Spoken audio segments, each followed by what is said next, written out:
بسم اللہ الرحمن الرحیم۔ جب بغداد میں بھوک سے تڑپ رہے تھے غوث پاک رضی اللہ تعالیٰ عنہ۔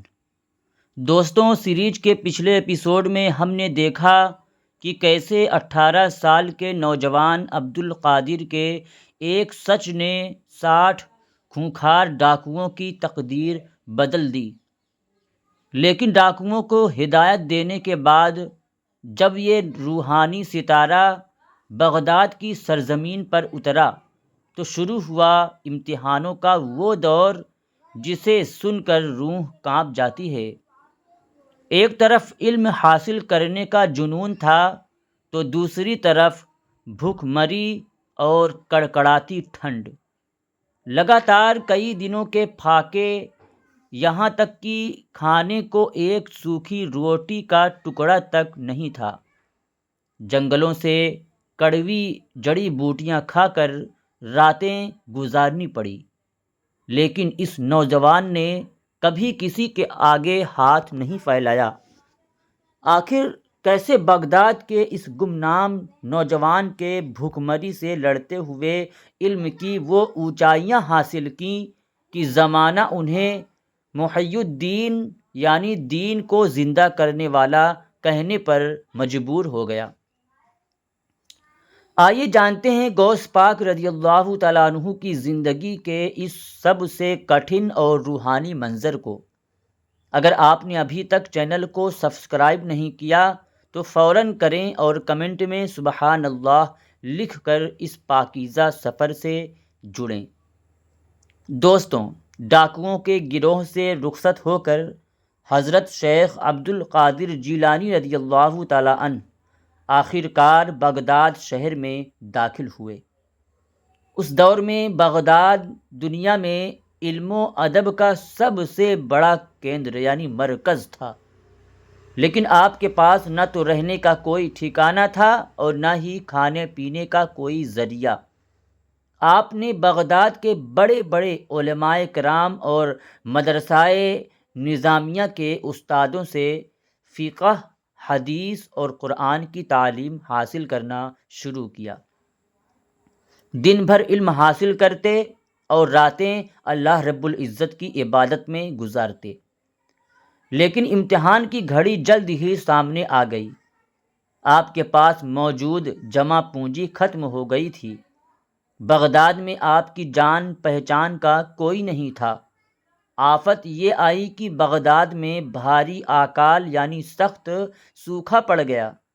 کھانے کی چیزیں بے حد مہنگی ہو گئی۔ حضرت عبدالقادر جیلانی رضی اللہ تعالیٰ عنہ پر ایسے دن آئے کہ لگاتار کئی دنوں تک آپ کو ایک نوالہ تک میسر نہیں ہوتا تھا۔ آپ بھوکے پیٹ مدرسے میں تعلیم حاصل کرتے رہے۔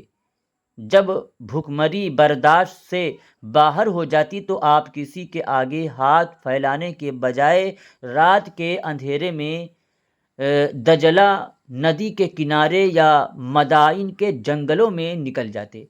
وہاں زمین پر گری ہوئی سبزیاں، پتیاں اور کڑوی جڑی بوٹیاں چن کر کھاتے تاکہ زندہ رہ کر اللہ رب العزت کا علم حاصل کر سکیں۔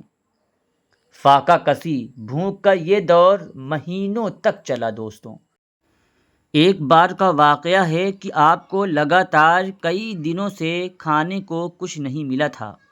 بھوک کی وجہ سے جسم میں ڈھہ جانے جیسی کمزوری آ چکی تھی۔ آپ دجلہ ندی کے کنارے اس امید میں پہنچے کہ شاید پانی میں بہہ کر کوئی سبزی یا تربوز کا چھلکا آ جائے جسے دھو کر کھایا جا سکے۔ آپ رضی اللہ تعالیٰ عنہ نے دیکھا کہ ندی کے کنارے تربوز کا ایک چھلکا پڑا تھا۔ جیسے ہی آپ اسے اٹھانے کے لیے آگے بڑھے، آپ نے سوچا شاید کوئی اور بھوکا انسان بھی اس کی تلاش میں ہو۔ یہ سوچ کر آپ نے اپنا ہاتھ پیچھے کھینچ لیا اور دور جا کر بیٹھ گئے۔ تھوڑی دیر میں ایک اور بھوکا نوجوان وہاں آیا۔ اس نے اس چھلکے کو اٹھایا اور کھانے لگا۔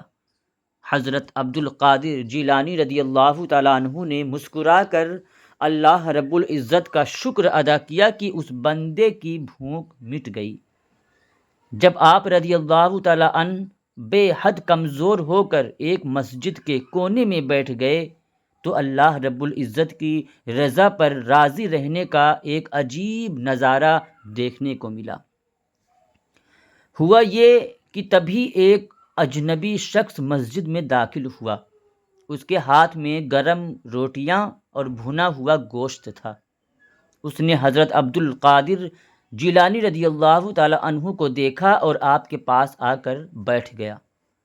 اس نے کہا، اے نوجوان، آؤ میرے ساتھ کھانا کھاؤ۔ حضرت عبد القادر جیلانی رضی اللہ تعالیٰ عنہ نے منع کیا، لیکن اس شخص کے بار بار اصرار کرنے پر آپ نے تھوڑا سا کھانا کھایا۔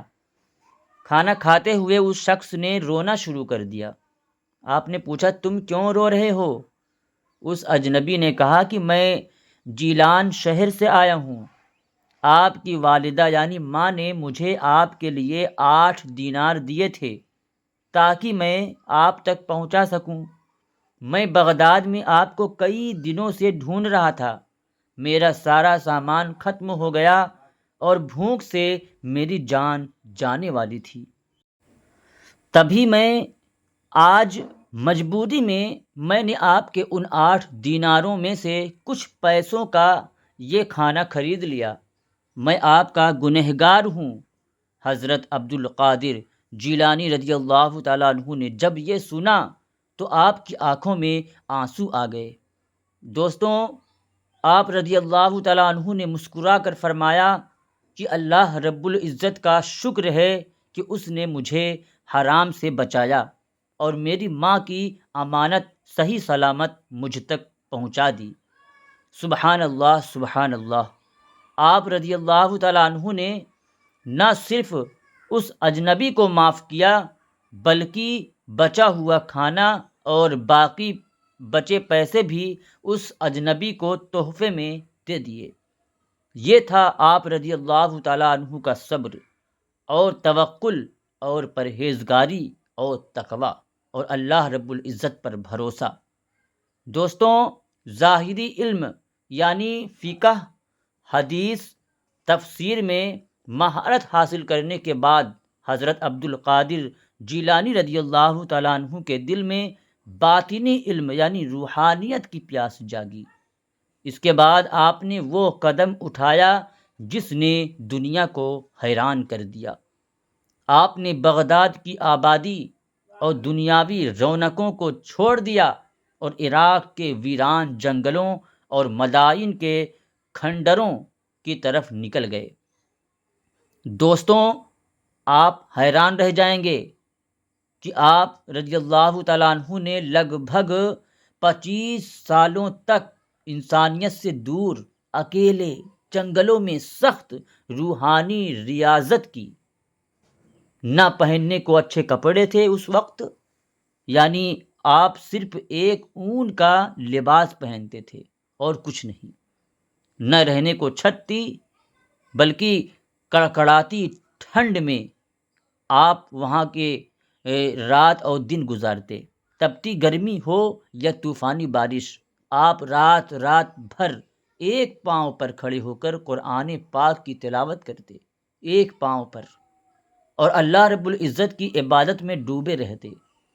شیطان نے آپ کو بہکانے اور ڈرانے کی سینکڑوں کوششیں کی، لیکن آپ کے ایمان کی طاقت کے آگے شیطان کو ہر بار منہ کی کھانی پڑی۔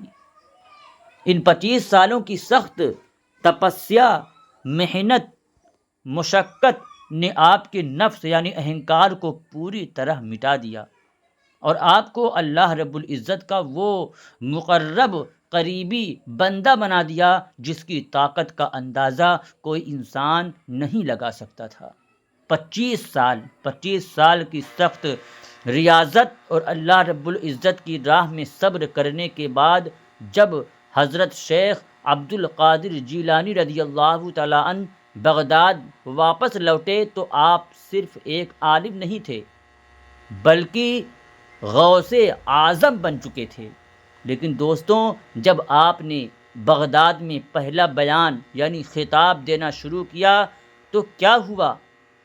کیسے ایک کمزور بوڑھے انسان کی شکل میں آ کر دین نے آپ سے مدد مانگی، اور کیسے آپ کو معین الدین یعنی دین کو زندہ کرنے والا لقب ملا؟ جانیے اگلی ویڈیو میں۔ دیکھنا نہ بھولیں اس سیریز کا اگلا ایپیسوڈ، بغداد میں پہلا بیان اور معین الدین بننے کا مہان واقعہ۔ دوستوں، اگر اس واقعے نے آپ کے دل کو ہلا دیا ہو، چھو گیا ہو اور ایمان کو تازگی دی ہو تو ویڈیو کو ایک لائک ضرور کریں، اپنے دوستوں اور پریوار کے ساتھ ضرور شیئر کریں، اور چینل کو سبسکرائب ضرور کریں اور بیل آئیکن کو دبا دیں، اور کمنٹ میں سبحان اللہ یا الحمدللہ ضرور لکھیں۔ ملتے ہیں اگلی ویڈیو میں، تب تک کے لیے خدا حافظ۔ السلام علیکم ورحمۃ اللہ تعالی وبرکاتہ۔